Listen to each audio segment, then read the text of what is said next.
Picture this: Travis Hunter, Shedeur Sanders, both donning Cleveland Browns uniforms in 2025. It could happen. We'll talk about it coming up next on the Locked On Browns podcast.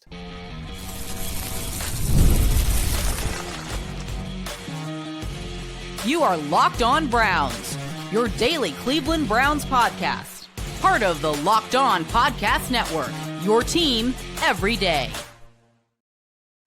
What's up, Dog Pound? I'm Spencer German, your host of the Locked On Browns podcast. I'm proudly covering your Cleveland Browns each and every single day in the land and on the road. Coming away with Travis Hunter and Shedeur Sanders is a real possibility for the Browns based off of a recent report from Adam Schefter. Also, another quarterback is off the big board that we built over the previous weeks. And I have my doubts about Myles Garrett becoming a bigger leader for Cleveland. I do want to thank you for being on every day with the Locked On Browns podcast, making us your first listen every single day. Remember, you can find Cleveland Browns content with Locked On Browns every week, Monday through Friday, guaranteed, with bonus content on some weekends as well, and some bonus shows as well, depending on any breaking news. And it's all totally free to you. All you got to do is hit that subscribe button wherever it is that you listen to your podcast. And of course, the Locked On Browns YouTube channel, where you can also get involved in the show by commenting and sharing your thoughts on anything we talk about today in the comment section. This is your team, so be part of the conversation every single day. Today's episode is brought to you by our friends at Gametime. Download the Gametime app, create an account, use code LOCKEDONNFL for $20 off your first purchase. So I know it might sound crazy to picture a world where the Browns land both Travis Hunter and Shedeur Sanders, because both of those players apparently are in play for the Browns at the number 2 overall pick anyway. So it would seem far-fetched that two players that are sort of looked at in at that scale, at that magnitude, where they could be top 5 picks each, would somehow end up both landing in the same spot, potentially here in Cleveland.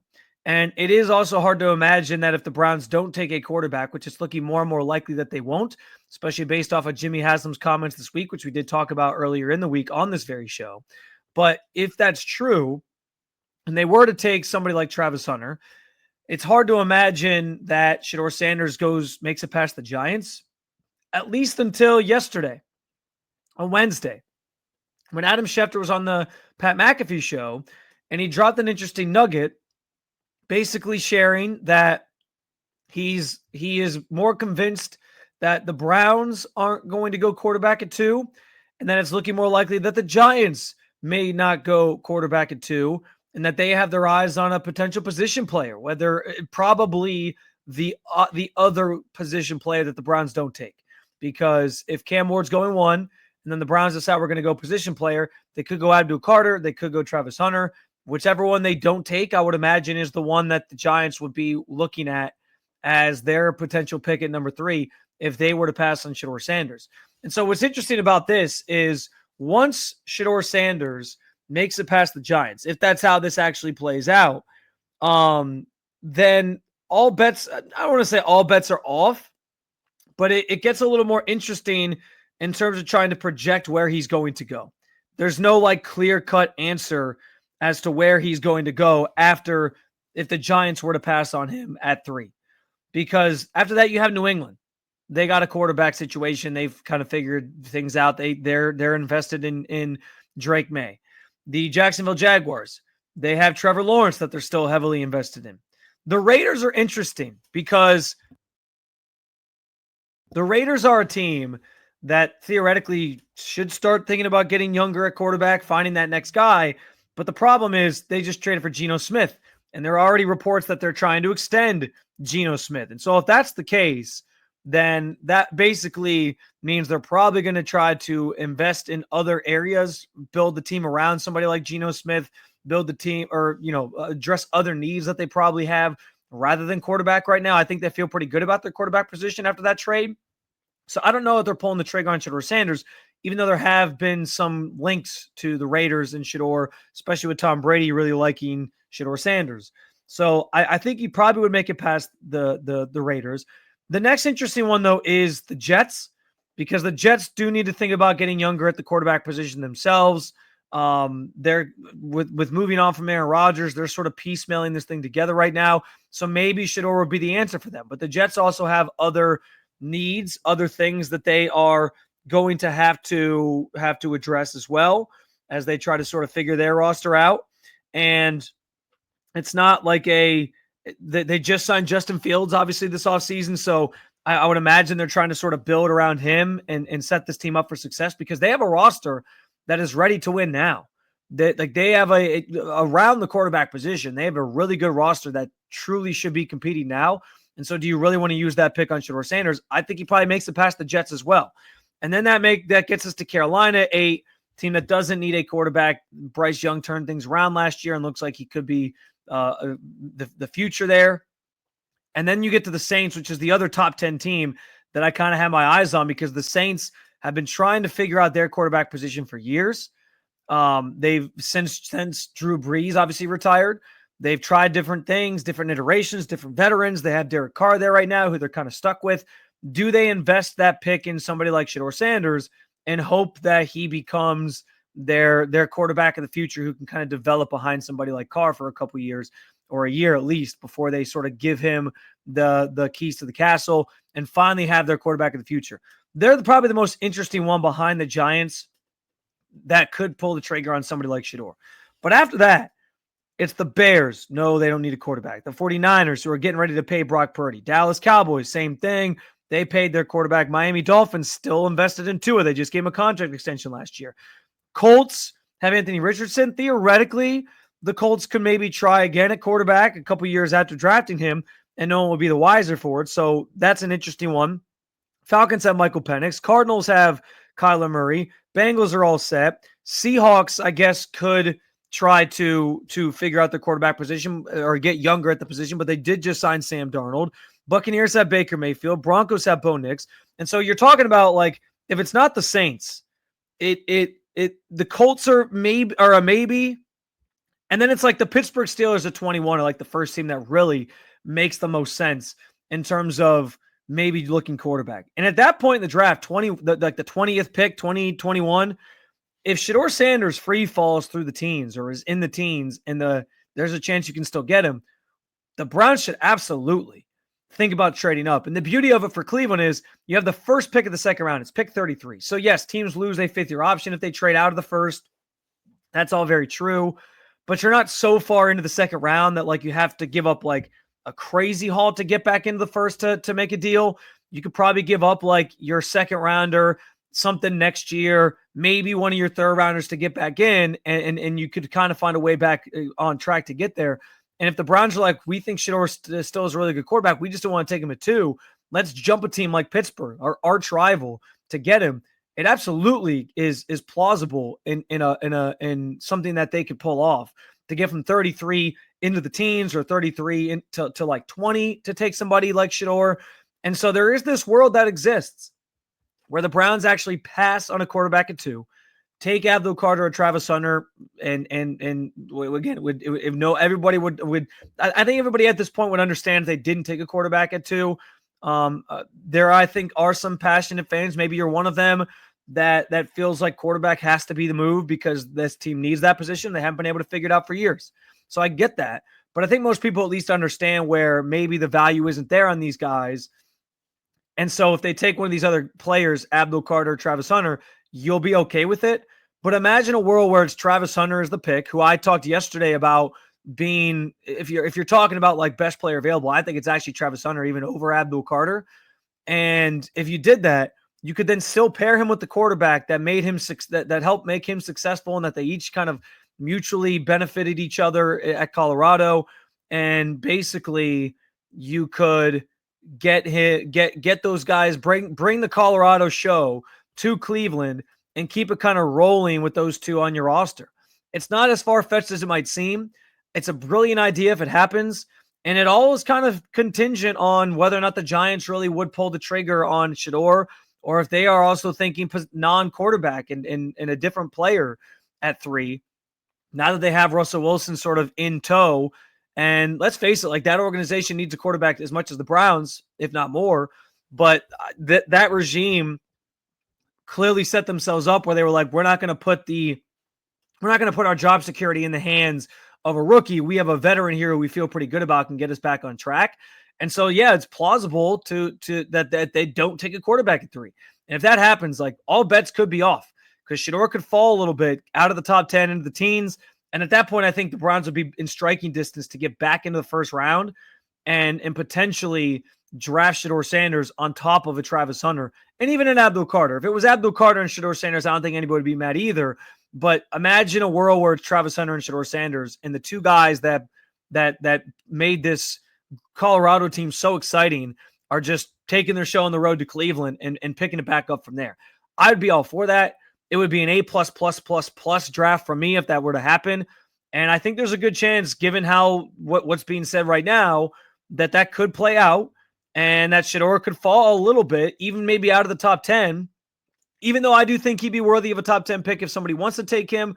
And maybe the Browns then get back on the back in the game and actually trade up to get Shedeur. Andrew Barrett generally isn't overly aggressive. Like we talked about this week, he only really traded up one time to make an aggressive move like that, and it was for JOK. But if they like Shedeur Sanders, just maybe not enough to take him at 2, there's a world where it happens, and I'd be all for it. How would you feel about the Browns ending up with Travis Hunter and Shedeur Sanders? Because there's a reality where it could play out that way if he falls out of the top 10. Speaking of quarterbacks for the Browns, another one off the board. We'll talk about it coming up next on the Locked On Browns podcast. Imagine watching your favorite teams live, feeling the energy of the crowd and witnessing unforgettable moments. There's nothing like experiencing a big game in person. Getting tickets shouldn't be a stressful experience. That's where Gametime comes in, making it easier than ever to grab last-minute seats at unbeatable prices. Last year, I used the Gametime app for the first time when I bought tickets to see Ohio State, Michigan with my wife. Disappointing result, yes. Go ahead, rub it in, Michigan fans. I get it. But I do get to say I saw the national championship Buckeyes in person last year when it was all said and done. Now Gametime is my go-to app for buying tickets. In fact, I just bought tickets to a concert for my wife's birthday, which is coming up next week. Keep it between us, though. I have not told her yet, or I have not given them to her yet. Don't forget that when you use Gametime, that you should use the Gametime Picks feature, providing curation to make it easier than ever to find value on tickets to sports, concerts, comedy, theater, and more. Take the guesswork out of buying tickets with Gametime. Download the Gametime app, create an account, use code LOCKEDONNFL for $20 off your first purchase. That's LOCKEDON NFL for $20 off. Download the Gametime app today. Last minute tickets, lowest prices, guaranteed.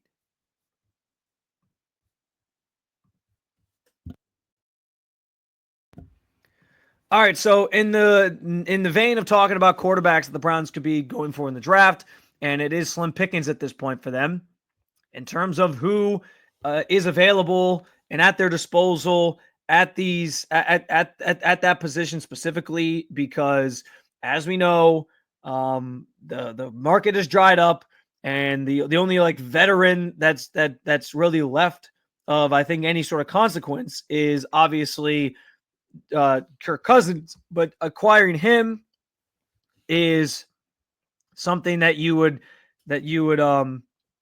be trading for. You'd have to give up some sort of asset to get him. It's not a, just sign. It's not just sign him and he's here, obviously. So as the market continues to dry up, I have floated a number of different names, and some of them guys, other players that you could trade for.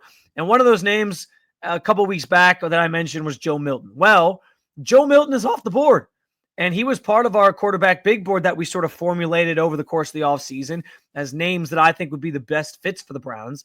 And I liked Joe Milton a lot because there's a lot of upside there. 6th-round pick last year, showed some promise in the one game he played in. And the Browns right now, like, they're a team that should be investing in like potential, right? Like the potential that a guy hits. Like they're sort of in this purgatory situation where until they figure out the quarterback position, they're probably not going to be contending for championships. Jimmy Haslam, I think, sort of conceded that a little bit earlier this week at the owners' meetings. And so, yes, getting a veteran would be nice, but given what's left and what it would take to get somebody like Kirk Cousins, I was all in on, hey, trade for Joe Milton. See what happens. Like I've been saying it all offseason. There was no bad ideas in theory when it came to the Browns quarterback position. Like you might as well throw darts at a board and try it. And somebody like Joe Milton, young, really strong arm, has some upside that it's and some untapped potential, fits the billing of what the Browns could sort of use at that position. And so I was all in on trading for him. But the problem was there was rumors or reports that the Patriots are going to ask for a 3rd round pick. And in that instance, it's like you can't trade for a guy who was a 6th round pick last year and played in one game, and that be the thing that now makes his price a 3rd round pick. Now, you could argue who cares about giving up a 3rd round pick because Andrew Berry stinks at making 3rd round picks anyway, and I guess you win that argument. But I'd rather have the bites at the apple. He's got 2 3rd round picks this year to try to get those actually land players of consequence at those picks and in that round, and finally get some hits in that round, rather than like trade for Joe Milton, who was a 6th round pick and still has a lot of questions. I don't think he was worth a 3rd round pick is my point here. Maybe a 4th rounder, but as it sort of turns out, he ends up being worth a 5th rounder to the Dallas Cowboys, who swung a trade for him on Thursday morning. They also got, on top of Joe Milton, by the way, a 7th rounder back. And so the Cowboys gave up less to acquire Joe Milton than what the Browns gave up to get Kenny Pickett when you sort of get down to the brass tacks here. And so that's fascinating in and of itself, because I don't know that Joe Milton's a better quarterback than Kenny Pickett at this point in his career, but there's something there with Kenny Pickett. You know what you're getting. With Joe Milton, there's the chance he could turn out to be at least a solid NFL starting quarterback for you.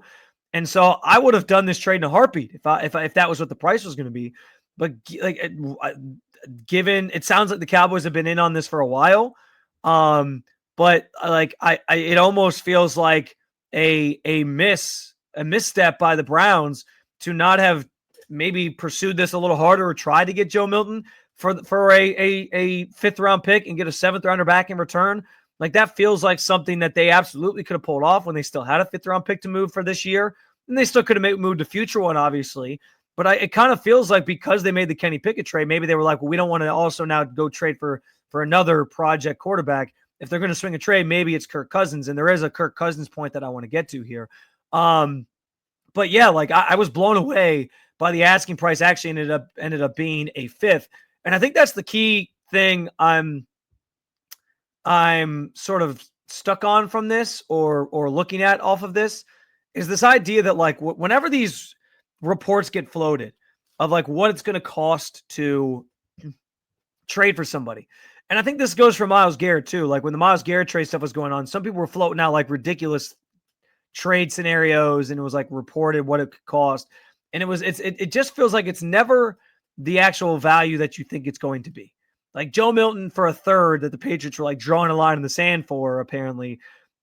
No, like that was never going to happen. He was going to be on the Patriots next year if that was going to be the asking price. And that, I know there was Brian Hoyer saying that it probably would end up being a 4th. As it turns out, it's just a 5th and a 7th round pick attached to Joe Milton as well. And so I'm more convinced than ever that like these asking prices are never what they seem. And so because of that, I'm also more convinced than ever that the Browns are just going to wait out Kirk Cousins. That's what this feels like it is building towards. It feels like we are building towards the Browns essentially being like, listen, Falcons, you can set the asking price at whatever you want to set the asking price out. If you think you deserve a 3rd round pick for Kirk Cousins so that you'll eat 75% of his contract next year, so to make a trade kind of go through on our end, more power to you. But we'll see what happens. Well, good luck with that. It's why I don't think he's been traded to this point. It's why I don't think there's a big market for him.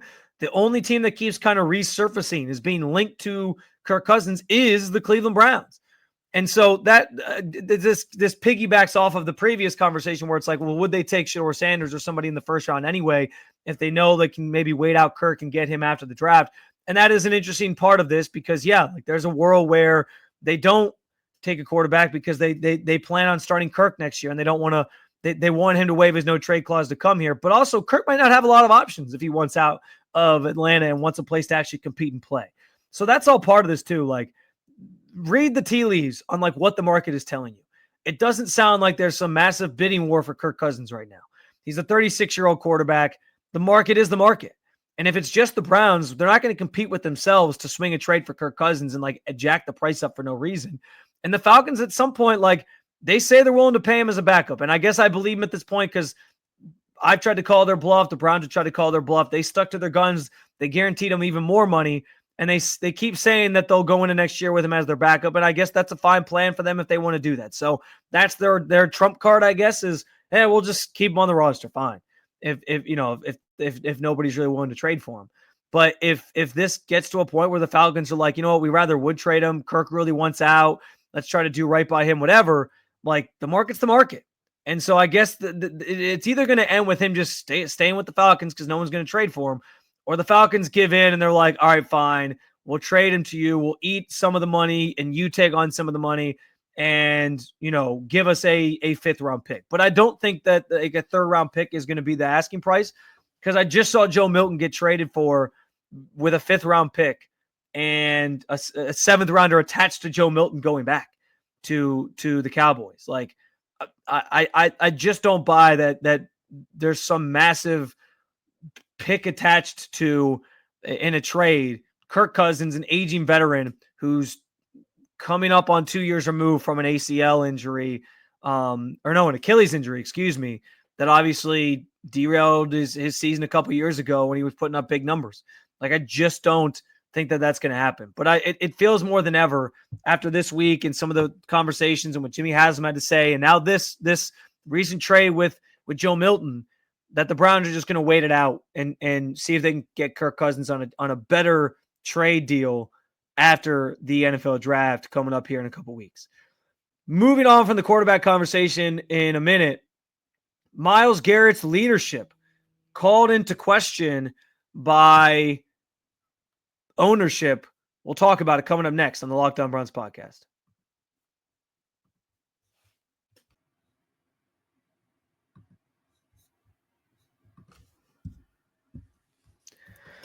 All right, so in lieu of Jimmy Haslam having a lot to say at the owners' meetings this week, he also made some interesting comments about Myles Garrett. And Mary Kay Cabot of Cleveland.com wrote about this. She put the exact quote in there.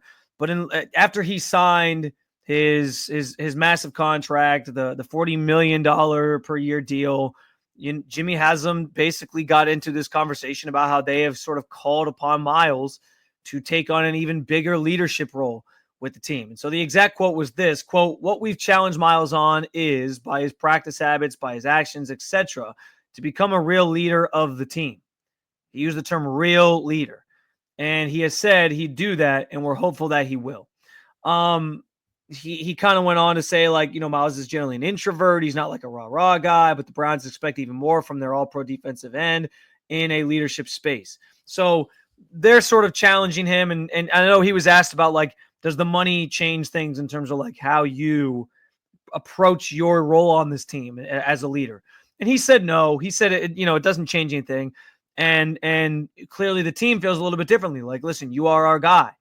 I think the problem with this, though, is Myles has never been that guy. And it's the old saying of, like, a tiger doesn't change his stripes, right? Like, Myles is well into his career at this point. He's going to be 30, this time next year. He's at that point, he's starting to get to, like, the back nine of his career rather than the front nine of his career.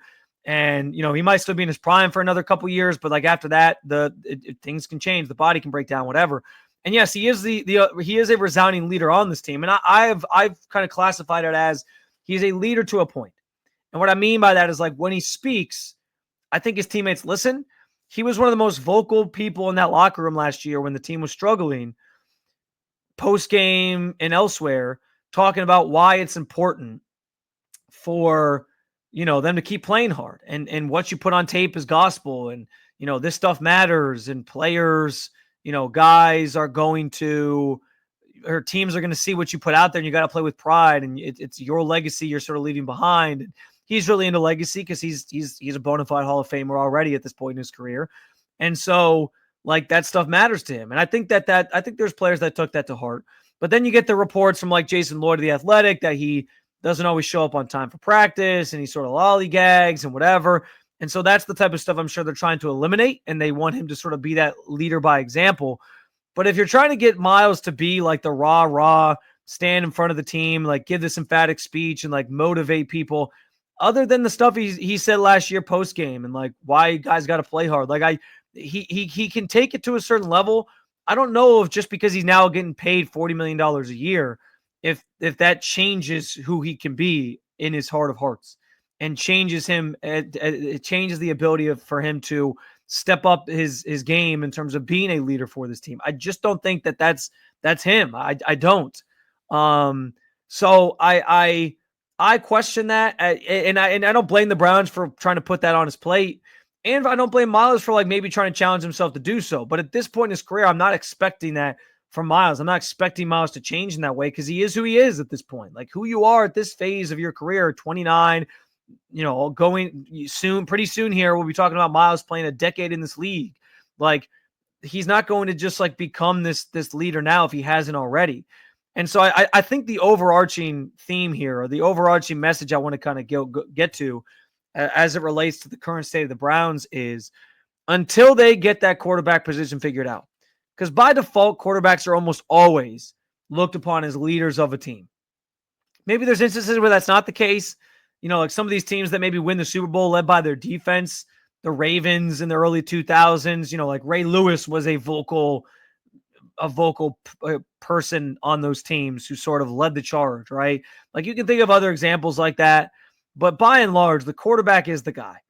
And until the Browns get a quarterback that can be that, and let's face it, like even during Myles' tenure, Baker Mayfield was kind of viewed as the leader of the team when he was with this franchise up until it went south, and then they traded for Deshaun Watson and moved on from him. So there is a lot of truth in the idea that like the quarterback is generally looked at as the leader of a team, and that Myles, not to say he can never get there, but I don't know that I'm banking on that happening for him at this point in his career. So until the Browns find that quarterback, until they find somebody who can be, I guess, more the vocal person as well, and have the cachet because they are the quarterback and they hold that crown, and they're playing at a high level where they're like taking the team to that place. Like I would imagine Deshaun Watson wanted to be that guy. When he's playing poorly and he's not out there, it's kind of hard to become like the supreme leader of the players, right? Or the voice for the players. Until they have that guy, like I think there will continue to be a leadership issue within the ranks of the team and within the ranks of the players and the roster, just with the Cleveland Browns, frankly. It's maybe that's alarming to people. It's not that I don't think there's any leadership. I just think like until they get that guy that can do that, and most of the time that's a quarterback, I don't know that we're going to ever feel like Myles is going to take that mantle and be that guy. I don't know if they have anybody in that locker room right now that can kind of be that guy. So it's going to take, I think, finding the right quarterback, which is another reason why I love Shedeur Sanders, right? Because he would absolutely step in and be that. It has to be about his play first and foremost if the Browns are going to take him. But he would absolutely, day one, like step in, and it would feel like the Browns have somebody who can be a vocal leader for this team and take that mantle and take some of the pressure off of Myles to do that, because I just don't think that's him.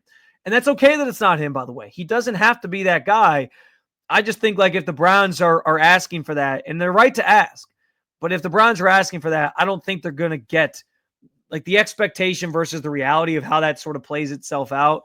I think are going to be two different things, because I don't think Myles is going to be that guy. And I don't think at this point in his career, he's ever going to be that guy.